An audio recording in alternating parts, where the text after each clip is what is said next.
જય શ્રી કૃષ્ણ. રાધે રાધે. 15મા અધ્યાયના 9મા શ્લોકમાં આપણે જોયું કે ભગવાને વાત કરી કે અયમ ચ મનઃ અધિષ્ઠાય વિષયાનુપસેવતે. આ જીવાત્મા મનનો આશ્રય લઈ અને પાંચેય ઇન્દ્રિયોના વિષયો જે છે એમનું સેવન કરે છે. પૂર્વ 3 શ્લોકમાં ભગવાને જીવાત્માના સ્વરૂપ વિશેની વાત કરી અને હવે અહીં 10મા શ્લોકમાં જીવાત્મા કોણ પ્રાપ્ત કરી શકે છે, કોણ એમને સમજી શકે છે અને કોણ નથી સમજી શકતું, એમના વિશેની વાત કરે છે. 10મા શ્લોક ભગવાન કહે છે કે ઉત્ક્રાંતમ સ્થિતમ વા અપી ભુંજાનમ વા ગુણાન્વિતમ વિમૂઢા નાનું પશ્યંતિ જ્ઞાન ચક્ષુષ. શું કહે છે કે ઉત્ક્રાંતમ એટલે જે 7મા શ્લોકમાં આપણે જોયું હતું ઉત્ક્રાંતિ, આપનોતિ, એ જ વસ્તુને અહીંયા ભગવાન અલગતાથી અને વધારે સમજાવે છે. ઉત્ક્રાંતમ શરીર છોડીને જતા, જે શરીર છોડીને જઈ રહ્યો છે જે જીવાત્મા, એમની વાત. શરીર છોડીને જતા વા અથવા સ્થિતમ, સ્થિતમ એટલે બીજા શરીરમાં સ્થિત થયેલા, એક શરીરને છોડી અને બીજા શરીરમાં જે સ્થિત થયેલા, વા અથવા ભુંજાનમ વિષયોને ભોગવી રહેલા, શરીર છોડીને જતા બીજા શરીરમાં સ્થિર થયેલા અથવા વિષયોને ભોગવી રહેલા, અપી એટલે પણ ગુણાન્વિતમ ત્રણેય ગુણોથી યુક્ત. કોણ છે તો કે આ જીવાત્માના સ્વરૂપને શું છે તો કે વિમૂઢા ન અનુપશ્યંતિ. વિમૂઢા એટલે અજ્ઞાનીજનો, ન અનુપશ્યંતિ નથી જાણતા, નથી જોઈ શકતા અથવા નથી જાણતા, અને જ્ઞાન ચક્ષુષ કેવળ જ્ઞાન ચક્ષુવાળા પશ્યંતિ એટલે જાણે છે. આવા જે છે જીવાત્માનું જે સ્વરૂપ, કેવું સ્વરૂપ છે એમના પહેલેથી વાત કરી. એક તો શરીર છોડીને જતા, બીજા શરીરમાં રહેલો અને ત્રીજો વિષયોનો ભોગ કરી રહેલા. આ ત્રણેય ગુણોથી યુક્ત જે જીવાત્માના સ્વરૂપને વિમૂઢાના અનુપશ્યંતિ, જે મૂઢ લોકો છે, અજ્ઞાની લોકો છે તે નથી જાણતા, અને જ્ઞાન ચક્ષુષ પશ્યંતિ, જે જ્ઞાની લોકો છે, જ્ઞાનરૂપી ચક્ષુવાળા છે તે જાણે છે. ભગવાન પહેલા વાત કરે છે ઉત્ક્રામંતમ એટલે કે જ્યારે જીવાત્મા આ આપણું સ્થૂળ શરીર છોડીને બહાર નીકળે છે ત્યારે બાકીના 2 શરીર એટલે કે સૂક્ષ્મ શરીર અને કારણ શરીર, આ બંનેની સાથે પ્રસ્થાન કરે છે, એકલો નથી જતો. જ્યારે આપણા શરીરમાંથી આત્મા નીકળે છે, જીવાત્મા બહાર નીકળે છે, ત્યારે તેની સાથે આપણું જ્યાં 18 તત્વોનું વર્ણવેલું સૂક્ષ્મ શરીર અને કારણ શરીરની સાથે પ્રસ્થાન કરે છે. એમના માટે એ શબ્દ વાપર્યો ઉત્ક્રાંતમ, જે 7મા શ્લોકમાં ઉત્ક્રાંતિ શબ્દ વાપર્યો હતો. બીજું, જ્યાં સુધી હૃદયની અંદર ધડકન ચાલુ છે ત્યાં સુધી પ્રસ્થાન નથી. ઘણી વખત તો એવું બને છે કે હૃદયની ધડકન બંધ થઈ ગયા પછી પણ થોડા સમય માટે જીવાત્મા છે એ ત્યાં રોકાય છે. ધડકન બંધ થઈ ગયા પછી પણ રોકાય. કેમ કે શું થાય છે, શું કે એ જીવાત્મા બંને શરીરની સાથે પ્રસ્થાન કરે છે ને, સૂક્ષ્મ અને કારણ શરીરની સાથે એકલો નથી જતો. સૂક્ષ્મ કારણ શરીરની સાથે જ્યારે પ્રસ્થાન કરે છે, પણ જીવાત્મા તો કેવો છે, ભગવાને વાત્માના બીજા અધ્યાયમાં વાત કરી હતી, અચળ છે. હવે જો એ અચળ છે તો એને પ્રસ્થાનનો કોઈ પ્રશ્ન જ નથી. પરંતુ એમણે જે 2 શરીર છે, સૂક્ષ્મ અને કારણ શરીર છે, એમની સાથે સંબંધ રહેવાથી આપણને આવાગમન દેખાય છે, આવવું જવું એમને કહે છે. શું કામ? કેમ કે આ 2 શરીરની સાથે છે ને, એટલે આપણને આવવું અને જવું દેખાય છે, આવાગમન દેખાય છે. પછી ભગવાન બીજી વાત કરે છે કે સ્થિતમ વા એટલે શું તો કે બીજા શરીરમાં સ્થિત રહેલા, એક શરીર છોડીને જવાની વાત કરી, હવે બીજા શરીરમાં જે સ્થિત છે, છોડતો નથી. દાખલા તરીકે કોઈ કેમેરો છે, એ કેમેરામાં તમે કોઈ પણ વખતે સ્વિચ તમે દબાવો છો ત્યારે એ શું કરે છે, સામેના પ્રતિબિંબને એ વસ્તુનું પ્રતિબિંબ પડે છે, કેમેરાની અંદર વસ્તુનું પ્રતિબિંબ. અને તેવું જ ચિત્ર કેમેરો શું કરે છે કે જેવા એના ફલકમાં આવ્યું હતું ને એવું ચિત્ર એ અંકિત કરી દે છે. એ જ પ્રમાણે જ્યારે જીવાત્મા શરીર છોડતો હોય છે તેના મૃત્યુ સમયે અંતઃકરણમાં જે ભાવ પ્રગટ થાય છે ને, એના અંતઃકરણમાં જેવી ભાવનાઓ, આપણે 14મા અધ્યાય વખતે જોયું, જેવી ભાવનાઓ પ્રગટ થાય છે ને એવું સાથે જીવાત્માની સાથે કોણ જવાનું છે, તો કે બાકીના બે શરીર જવાના છે. એક સૂક્ષ્મ શરીર જવાનું છે, એક કારણ શરીર જવાનું છે. માની લ્યો કે કોઈ વ્યક્તિનું અંતિમ ક્ષણ આવ્યું ને એના અંતઃકરણમાં કોઈ એવા ભાવ પ્રગટ થયા, રજસ વૃત્તિના, સત્વ વૃત્તિના, કે પછી તમસ વૃત્તિના, અથવા કોઈ એક બીજાનું ભાવ પ્રગટ થયું, કોઈ એક યોનિનો, તો સૂક્ષ્મ શરીર શું કરે છે, સૂક્ષ્મ શરીર પોતાનો આકાર એ પ્રમાણે ધારણ કરે છે.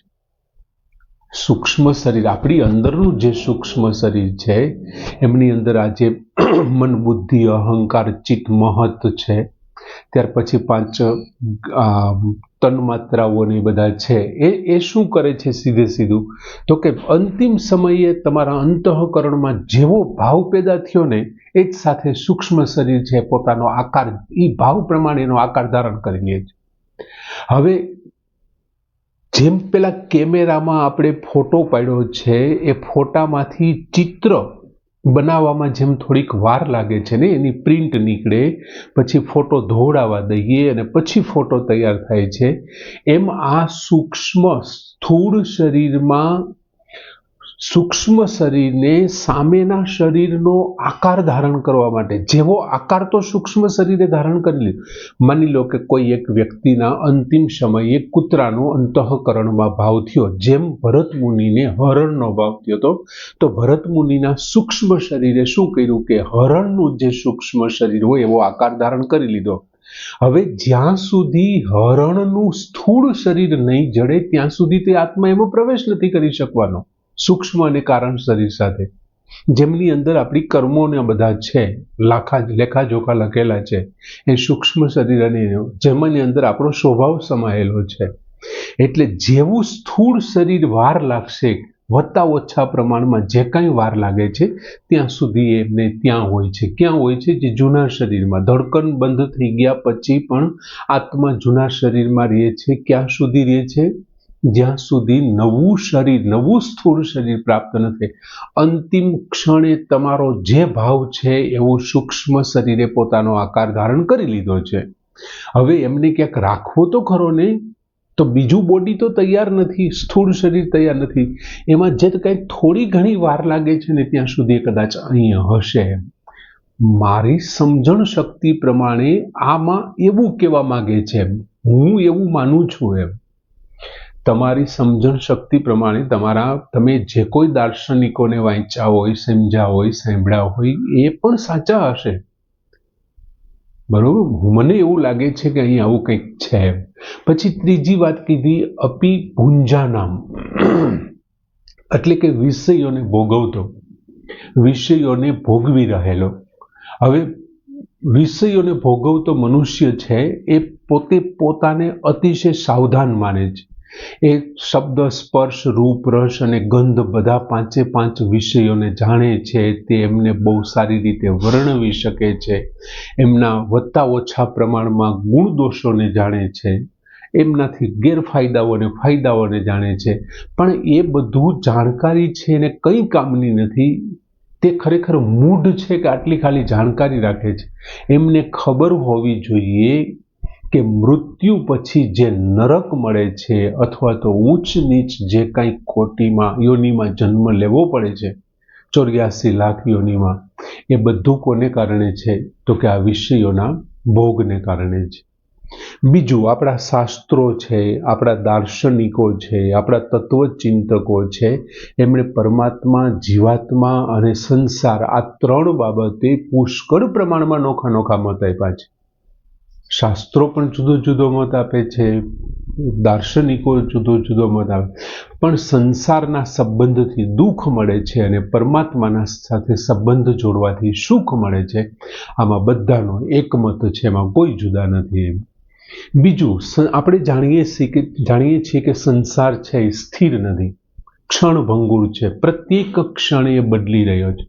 અને એમ છતાંય જે મૂઢ મનુષ્ય છે એ ભોગની લાલસામાં એવું માને છે કે આ સંસાર સ્થિર છે અને બહુ વધારે પડતા ભોગ પ્રાપ્ત કરવા માટે લાંબા આયુષ્યની ઈચ્છાઓ રાખે છે કે હું વધારે સારી રીતે. બીજું, અહીંયા ભગવાને અપી શબ્દ વાપર્યો છે કે અપીનો અર્થ અહીંયા શું થાય છે? અપીનો અર્થ શું લેવો? અપી એટલે પણ. તમે કોઈ વાત કરતા હોય તમે પણ એમ બોલો, એનો અર્થ એવો કે આના સિવાયનું કંઈક છે. હવે અહીંયા અપીનો અર્થ આપ્યો છે તો કે જીવાત્મા છે એનું શરીરમાંથી નીકળવું, બીજું બીજા શરીરની અંદર સ્થિત થવું, અને ત્રીજું વિષયોનો ઉપભોગ, અને ત્રણેય ગુણોથી લિપ્ત થવું. પણ જીવાત્મા આ કરે છે એ કોને કારણે છે? સૂક્ષ્મ અને કારણ શરીરના સંસર્ગને કારણે છે, તાદાત્મ્યતાને કારણે છે. બાકી જીવાત્મા નિર્લિપ્ત છે. ભગવાને આમની પહેલા ઘણી વખત કીધું કે એ કોઈનાથી લેપાતો નથી, એટલા માટે અહીં અપી શબ્દ ભગવાને વાપર્યો છે. બીજો શબ્દ વાપર્યો છે ભગવાને અહીં ગુણાન્વિતમ, ગુણો સાથેના સંબંધથી ઉપરની ત્રણેય ક્રિયાઓ પ્રતીત થાય છે.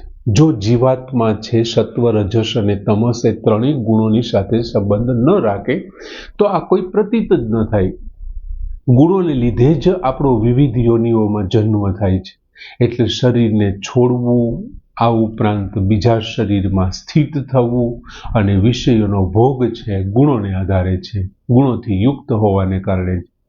બીજું, મનુષ્ય છે એ સંસાર સાથેનો કોઈને કોઈ રીતે એમની સાથેના ફસાવાનો પ્રયત્ન કરતો હોય છે. દાખલા તરીકે બેન નથી આપી તો કોઈને ધર્મની બેન બનાવે છે, બેન છે એ ધર્મનો ભાઈ બનાવે છે.